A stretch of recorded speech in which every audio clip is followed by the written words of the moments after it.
The science of no contact with an avoidant. This is what we will cover today in this video. Welcome, my name is Alexis. I'm a relationship therapist and this is the Avoidant Therapist channel. I used to be dismissive avoidant. My job is to help people build secure foundation, build relationships that are in line with who they are. And it's very important after a breakup to implement no contact.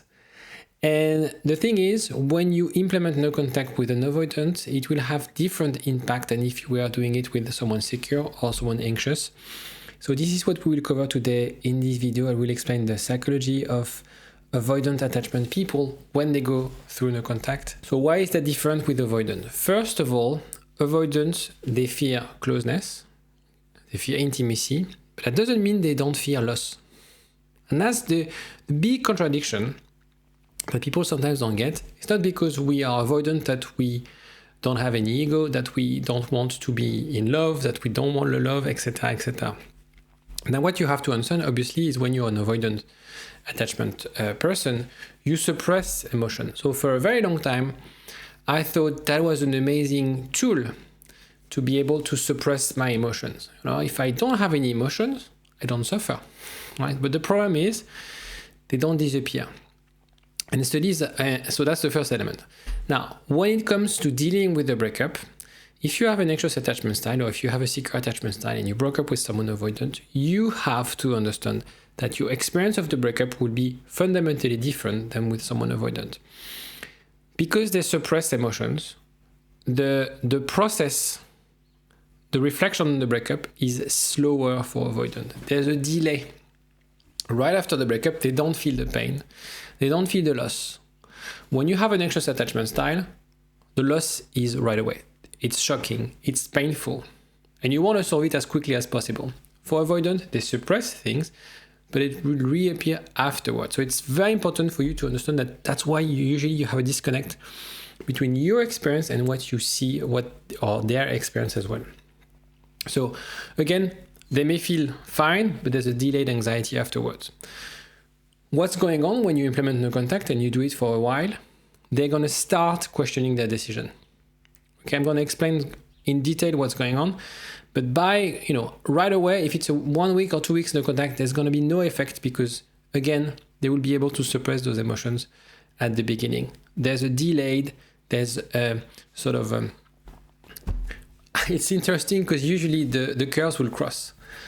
When you have an anxious attachment style and you work on yourself and you heal and you really do the work, at some stage you feel great.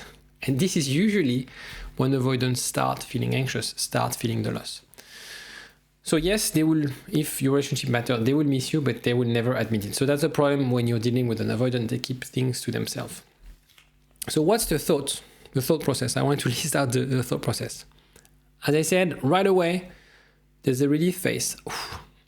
I have my space finally, Avoidant attachment style, what they need is space, right? It's their independence. The breakup provides this space and independence. So sometimes that's why anxious avoidant dynamic, sometimes there's a pattern of breakup, getting back together, breakup, getting back together. It's because you haven't really found the right space where when each of you can feel connected, trusting each other, having the right framework in terms of intimacy. If it goes too much to the extreme, or you don't understand each other's attachment, this is where you have the breakup, makeup, breakup, makeup type of dynamic. At some stage, they feel like, oh, I hope they're not mad. It's not because they're avoidant that they don't care. It feels that they don't care, but it's not because they're avoidant that they don't care, that they don't want you to, and they don't want you to suffer. And then this is the element of confusion. Because they were anxious, because I perceive them as needy, clingy, in the back of my head, I assumed, they will reach out, right? Because they were crying, they had a hard time, of course they will reach out. But when you don't, this will sort of trigger confusion in their mind.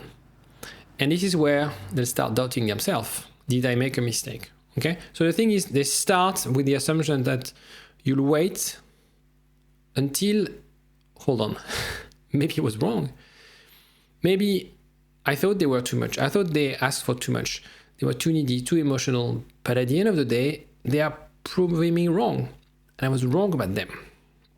And so what you have to understand, and that's the equation that is quite hard to solve, is fear of losing you versus fear of intimacy. And you have to acknowledge that if you want to have a healthy relationship with this person, they need to overcome their fear of intimacy, their fear of commitment.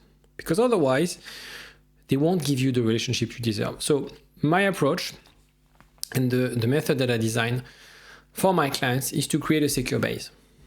You create a secure base, you know you're away from the danger zone that is described in the book attached.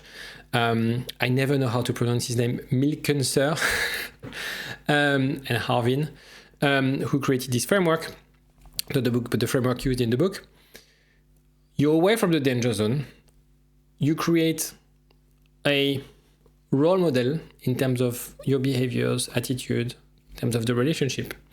And then you see if you can have the right conversation, discussing about your needs, discussing about where should be our place and how can we develop intimacy together, with me respecting your need for space, your independence, and with me as an anxious having my emotional needs met. Now, it's very important to be aware of this because you might see online, yeah, if you do this and that, they'll get back to you, they'll crawl back, etc. That doesn't work like this, unfortunately. You do your best, and that's quite a challenge in itself. You do your best, and you assess whether this person, even if you were together for many years, you need to assess whether this person can do also the work. It shouldn't be just one-sided. You create, maybe you're the one initiating the process, but you need to expect them to make one step towards you. So that's very important. Sorry, I'm just digress, but it's very important to understand this. If you want more details on the secure base and everything, I'll put a link to get my book, also other content.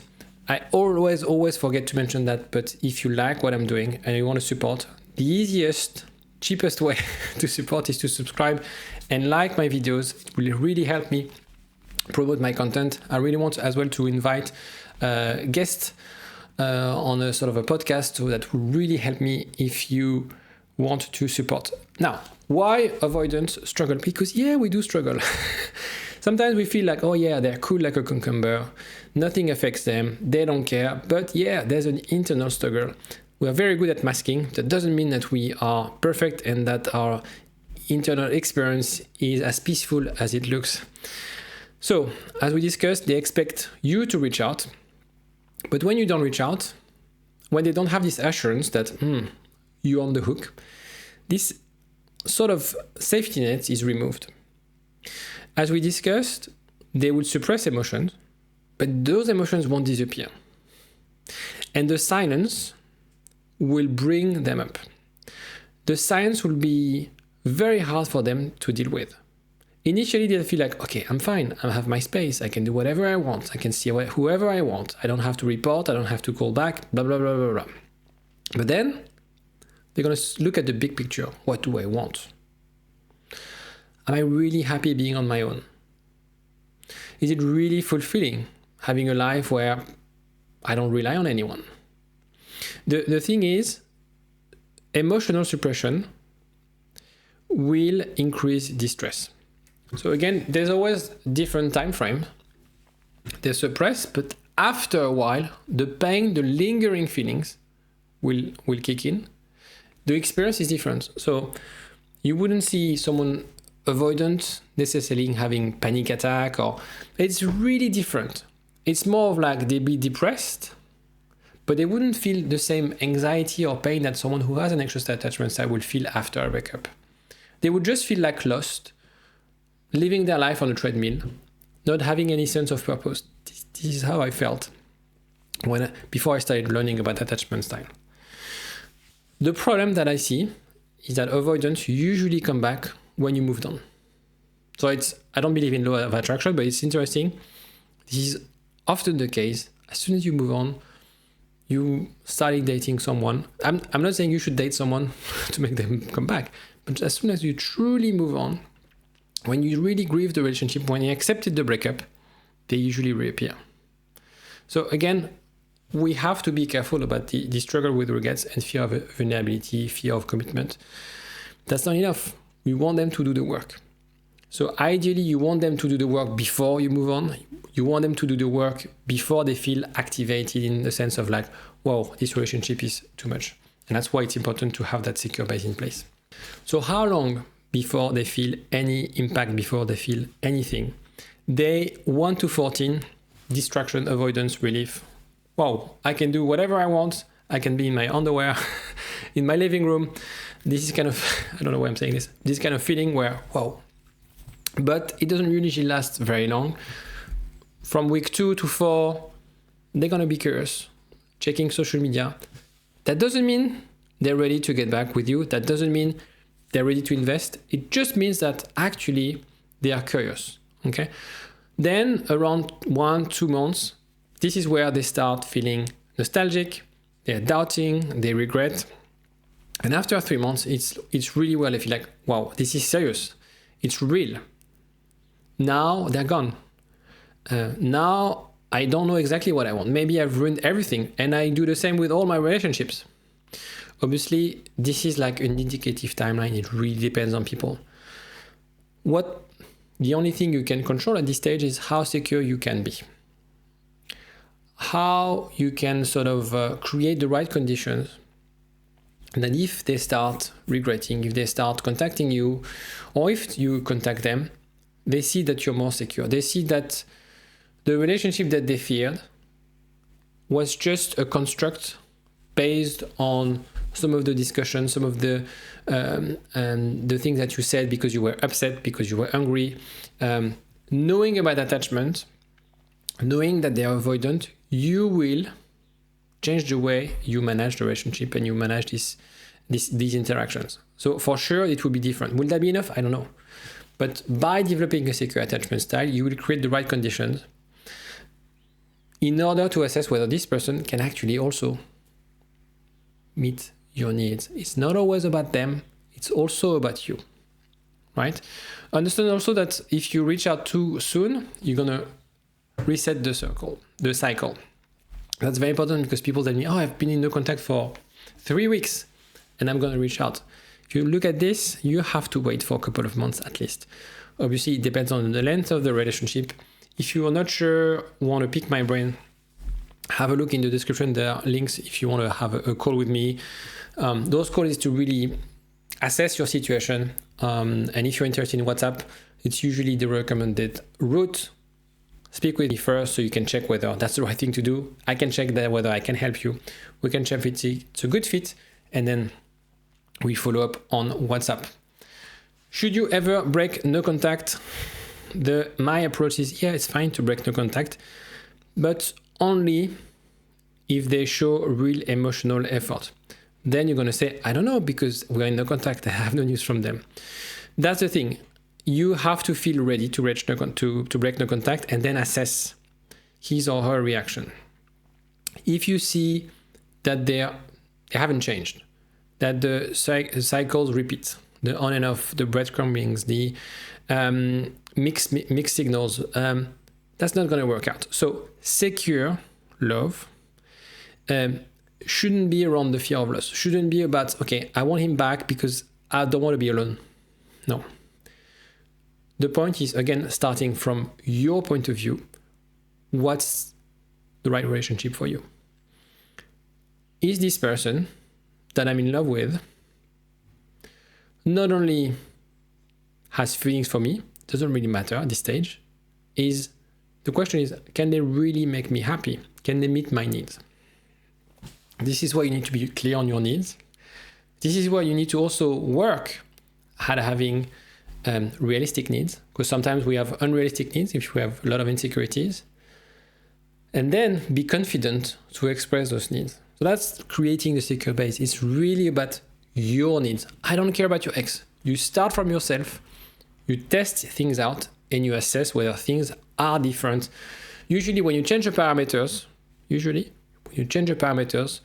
things are different. It's very hard for me to tell you whether it would work with your ex because I don't know him or her, but things will be different. The way I see no contact It's not a game. For me, it's just a platform. It's just setting the right environment for your growth. The point of no contact is for you to focus on healing, on finding the right support system, whether it's with a therapist, whether it's with friends, being away from those ruminations, away from those thoughts that you might have constantly thinking about your ex. Okay, so that's the starting point should you want to have or develop a secure base. If you have any question, if you want to share your stories, let me know in the comment section. Good luck, stay strong, and I'll see you next time.